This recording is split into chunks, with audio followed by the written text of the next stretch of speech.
হ্যাঁ এভরিওয়ান, 30 দিনে ইংলিশে ক্লাসে সকলকে স্বাগতম। আজকে আমাদের ক্লাস নাম্বার 9। আজকে আমরা শিখব ইংলিশে কিভাবে প্রশ্ন করতে হয়, ওইগুলোর বেসিক। চলো শুরু করা যাক আজকের ক্লাস। ইংলিশে কোন ধরনের প্রশ্নের জন্য কোন শব্দ ব্যবহার করতে হয় আগে আমরা সেটা শিখতে হবে। চলো শিখি। প্রথমে হোয়াট। হোয়াট মানে কি? যদি কোনো প্রশ্নের মধ্যে আমরা কি ব্যবহার করি, যে তোমার নাম কি, এইটা কি বা ওইটা কি, এগুলো কিভাবে প্রশ্ন করতে হয়। তো হোয়াট ইজ দিস, এটা কি। এখানে আমরা আজকে যা শিখবো সেগুলো শুধু মানে মানে কোন ওয়ার্ডগুলো কোথায় ব্যবহার করতে হয়, মানে কিছু একটা প্রশ্ন করার সময় আমাদের এই ওয়ার্ডগুলো কোথায় কিভাবে ব্যবহার করতে হয়, শুধু এগুলো দেখবো, পরে বিস্তারিত দেখবো। এখন শুধু আগে জানি কোনটার কাজ কি। হোয়াট মানে কি। হোয়াট ইজ দিস, এটা কি। হোয়াট ইজ ইউর নেম, তোমার নাম কি। আমরা আগে যখন প্রশ্নের উত্তরগুলো শিখছি, যে মাই নেম ইজ শামিম, মানে আমার নাম হলো শামিম। কেউ যদি তোমাকে প্রশ্ন করে হোয়াট ইজ হিজ নেম, মানে তার নাম কি, তো সে বলবে মাই নেম ইজ রিফাত, বা যে কোনো একটা বলতে পারবে। আমরা আগে উত্তর শিখেছি, এখন শুধু প্রশ্নগুলো শিখবো। হোয়াট তো দেখলাম, হোয়াট মানে কি। যখন কোনো প্রশ্নের মধ্যে কি বসবে তখন আমরা হোয়াট ব্যবহার করব। তো এখন ওয়েন। ওয়েন মানে কখন।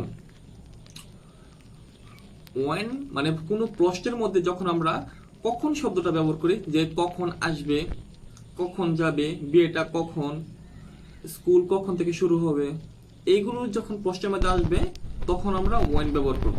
তো ওয়েন উইল ইউ কাম, এখানে ওয়েন উইল মানে ভবিষ্যতে। উইল মানে যখন তুমি ভবিষ্যতে কিছু করবা তখন আমরা উইল ব্যবহার করি। তো ওয়েন উইল ইউ কাম, তুমি কখন আসবে। তুমি কখন আসবে প্রশ্নটা দেখি তো মনে হচ্ছে যে একটা ভবিষ্যতে, মানে তুমি কখন আসবে। তো ওয়েন উইল ইউ কাম, তুমি কখন আসবে। তারপর when is the wedding. When is the wedding মানে কখন হলো ওয়েডিংটা। আবার এটার মিনিং হলো ওয়েডিং মানে বিয়ে, তো বিয়েটা কখন। বিয়েটা কখন মানে ওয়েন ইজ দি ওয়েডিং, বিয়েটা কখন। তারপর ওয়্যার। ওয়্যার মানে কোথায়। যখন আমরা কোনো প্রশ্নের মধ্যে কোথায় শব্দটা ব্যবহার করব তখন আমরা ওয়্যার ব্যবহার করব। যেমন তোমার ফোন কোথায়, তুমি কোথায়, ওই জায়গাটা কোথায়, এইগুলো এই প্রশ্নগুলোর মধ্যে আমরা ওয়্যার ব্যবহার করব। তো ওয়্যার ইজ মাই ফোন, আমার ফোন কোথায়। তো আমরা বলতে পারি যে যে আমার ফোনটা ওইখানে। এগুলো একটা যখন বলবো, এখন শুধু আমরা প্রশ্ন করা শিখি, যে ওয়্যার ইজ মাই ফোন, আমার ফোন কোথায়। ওয়্যার ইজ হি, সে কোথায়। ওয়্যার ইজ হি মানে এখানে একটা ছেলেকে বোঝানো হয়েছে যে সে কোথায়। আর যদি এখানে মেয়ে হতো তো ওয়্যার ইজ শি মানে সে কোথায়। দুইটাই সে হইতো, কিন্তু ইংলিশে মেয়ে আর ছেলের জন্য আলাদা হয়। তারপর ওয়ে। ওয়ে মানে কেন। যদি একটা প্রশ্নের মধ্যে কেন হয়, যে তুমি কেন এটা করছো, তুমি কেন দুঃখী, তুমি কেন সুখী, মানে শুধু কেন শব্দটা যদি হয়, ওই কেনর জন্য আমরা ওয়ে ব্যবহার করব। তো ওয়ে ইজ শি সেড, কেন সে দুঃখী। Why is she, why is he sad মানে সে কেন দুঃখী। Why are you going there. Why're you going there মানে তুমি কেন ওইখানে যাচ্ছ, মানে তুমি কেন ওইখানে যাচ্ছ। মানে ওয়ার আর ইউ মানে তুমি কেন, তুমি কেন, গোয়িং মানে যাচ্ছ, কিছু করছো। দেয়ার, দেয়ার মানে ওইখানে, তুমি কেন তুমি কেন ওইখানে যাচ্ছ। Why are you going there. তারপর হু। হু মানে কে। যদি কোনো প্রশ্নের মধ্যে কে থাকে, যে তুমি কে, সে কে, তারা কে, এইগুলোর মধ্যে আমরা যখন কে থাকবে, কে হইলে আমরা ইংলিশে হু ব্যবহার করব। যেমন হু আর ইউ, তুমি কে। হু আর হি, সে কে। ও হু, এখন তো কে পড়লাম, তো এখন আমরা বলবো কোনটা। মানে যখন একটা প্রশ্নের মধ্যে মানে যখন আমরা একটা প্রশ্ন করব ইংলিশে, যে এই প্রশ্নটার মধ্যে আমি কোনটা কিনবো, এখান থেকে কোনটা ভালো, কোন জিনিসটা মানে কোনটা তার মূল্য কত, যখন একটা প্রশ্নের মধ্যে কোনটা হয় তখন আমরা হুইচ ব্যবহার করব। তো which shirt should I buy, এখানে কি বলা হচ্ছে which shirt should I buy, মানে কোন শার্টটা কেনা উচিত, মানে আমার।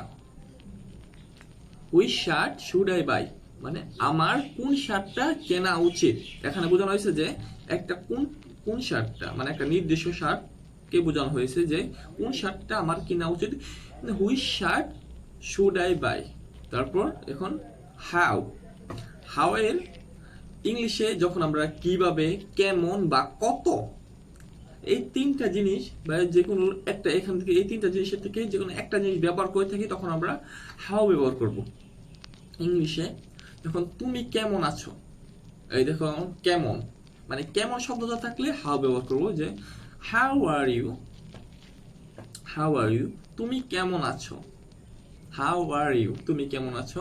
তারপর আবার দেখো how do you go to school, how do you, do মানে কিছু একটা কাজ করা, কিছু একটা কাজ করা। তো যখন হাউ এর পরে ডু বসবে তখন ওইটা তোমার কিভাবে হবে, মানে হাওয়ার পরে যখন ডু বসবে তখন ওইটা প্রশ্নটা হয়ে যাবে যে তুমি কিভাবে যাচ্ছ, তুমি কিভাবে করছো, তুমি কিভাবে খাচ্ছ। যেমন এখানে হয়েছে যে how do you go to school, তুমি কিভাবে স্কুলে যাও, কিছু একটা কাজ করো, সাধারণত কিছু একটা কাজ করো, মানে তুমি কিভাবে খাও। হাউ ডু ইউ ইট, তুমি কিভাবে খাও। হাউ ডু ইউ স্টাডি, তুমি কিভাবে পড়ালেখা করো। এইগুলোর মধ্যে মানে যখন হাউ এর পরে ডু বসবে তখন কিভাবে হবে। তারপর প্রথম দেখলাম হাউ আর, হাউ এর পর আর বসলে আমরা কেমন আছো, যেমন হাউ ইজ শি, সে কেমন আছে। কিন্তু যখনই হাউ এর পর একটা কাজ বসে তখন আমরা কিভাবে হবে। আর তারপর how much sugar do you want, যখন আবার হাউ এর পরে মাছ, মানে মাছ কথাটা বসবে ইংলিশে তখন কত হবে। মানে কোনো একটা প্রশ্নের মধ্যে আমরা যখন কত, যে তোমার কত টাকা প্রয়োজন, তোমার কত টাকা প্রয়োজন, তোমার কতটুকু প্রয়োজন, তোমার কত চিনি প্রয়োজন, মানে এই শব্দগুলো করার জন্য আমরা হাউর পরে মাছ ব্যবহার করবো। How much sugar do you want, তোমার কতটুকু চিনি দরকার। এখন তো আমরা কিছু শুধু বেসিক গুলো দেখলাম, তো এখন আমরা হালকা একটু অ্যাডভান্স, মানে প্রশ্ন করার জন্য যে তোমার কিছু করা উচিত, মানে সাধারণত কিছু কি করা উচিত, মানে যেমন আমার কি ভাত খাওয়া উচিত, আমার স্কুলে যাওয়া উচিত, এই প্রশ্নগুলো করার জন্য আমরা শুড ব্যবহার করব।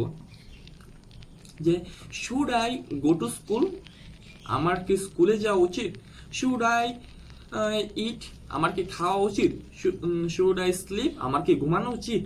মানে যখন কোনো একটা প্রশ্নের মধ্যে উচিত শব্দটা আসবে তখন আমরা শুড ব্যবহার করবো, মানে প্রথমে শুড দিয়ে তারপর ওই সেন্টেন্সগুলো সিরিয়াল বসাবো।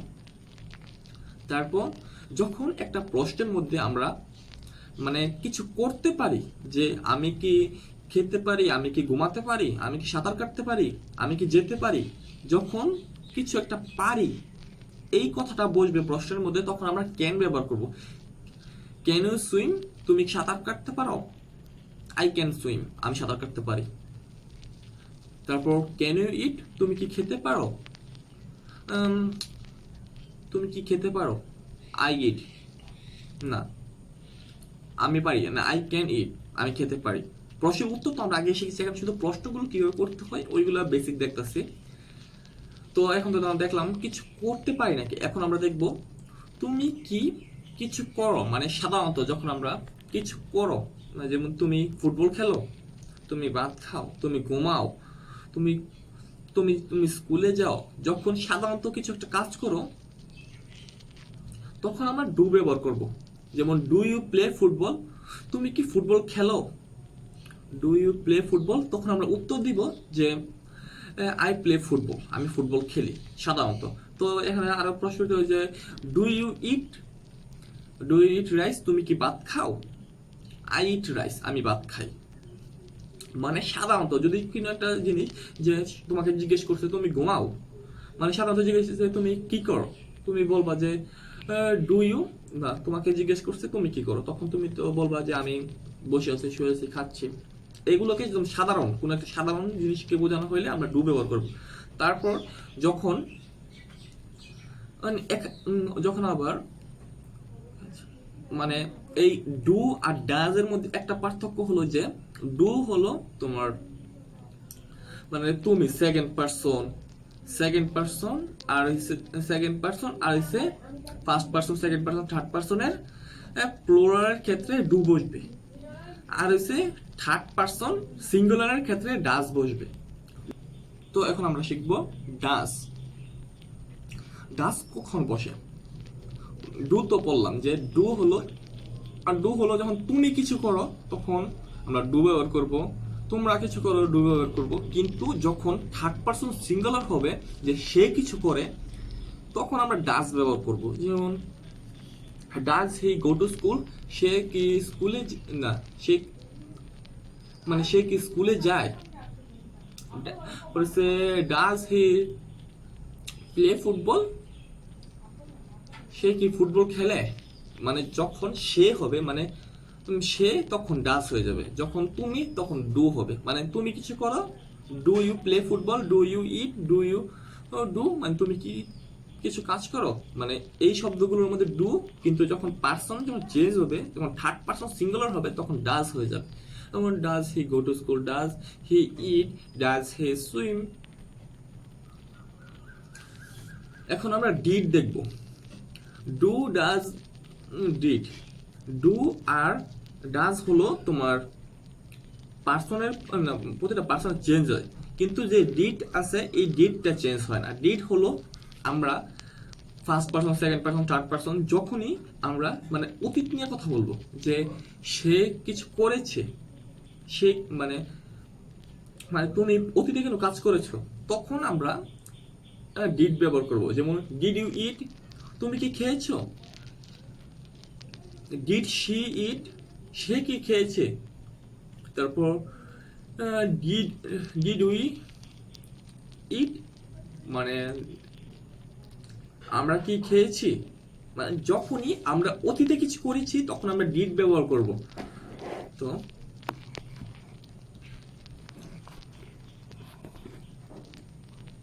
তারপর আবার ডিড ইউ গো দেয়ার, তুমি কি সেখানে গিয়েছো।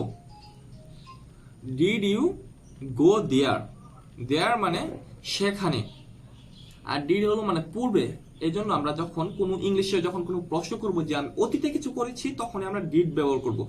ডিড কিন্তু কোনো তোমার পার্সন, যেমন first person, second person, third পার্সনে চেঞ্জ হয় না, এটা সবসময় এক থাকবে।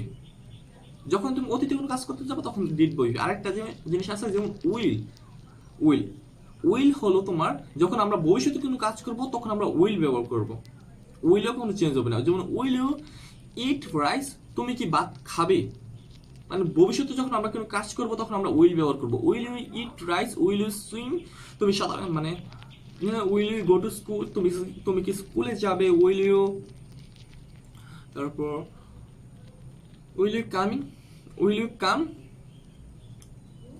তুমি কি আসবে। মানে যখনই আমরা ভবিষ্যতে মানে কিছু একটা ভবিষ্যতে কিছু করব তখন আমরা উইল ব্যবহার করব। তারপর এখানে আছে আর ইজ এম। আর হলো তুমি কি, ইজ হলো সে কি, এম মানে আমি কি।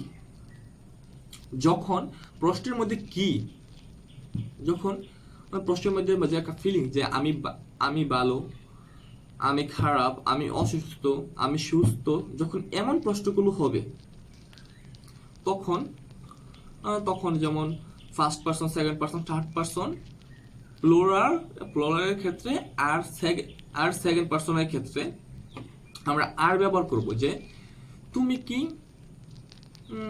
কি অসুস্থ, ইউ আর সিক, তুমি কি অসুস্থ, ইউ আর সিক। তারপর থার্ড পার্সনের ক্ষেত্রে is he sick, is he sick, মানে সে কি অসুস্থ। তারপর আমি কি অসুস্থ, am I sick, am I sick, আমি কি অসুস্থ। তো এখন তো বুঝলাম আমরা মূলত যেই ইংলিশে যে প্রশ্নগুলো করি সকল প্রশ্নের ক্ষেত্রে আমরা এই কয়টা মানে ওয়ার্ডগুলোই ব্যবহার করি। তো আমরা আজকের ভিডিওতে আমরা ইংলিশে সব থেকে ইম্পর্টেন্ট যে জিনিসগুলো মানে প্রশ্ন করার জন্য সব থেকে বেশি ব্যবহার হয় ওই শব্দগুলো চিনে রেখেছি। তো পরবর্তী ক্লাস থেকে আমরা বাকি প্র্যাকটিসগুলো করব। আজকের জন্য আমাদের ক্লাসটা এখানে শেষ। সকলকে অনেক অনেক ধন্যবাদ পুরো ক্লাসটা দেখার জন্য। আল্লাহ হাফেজ।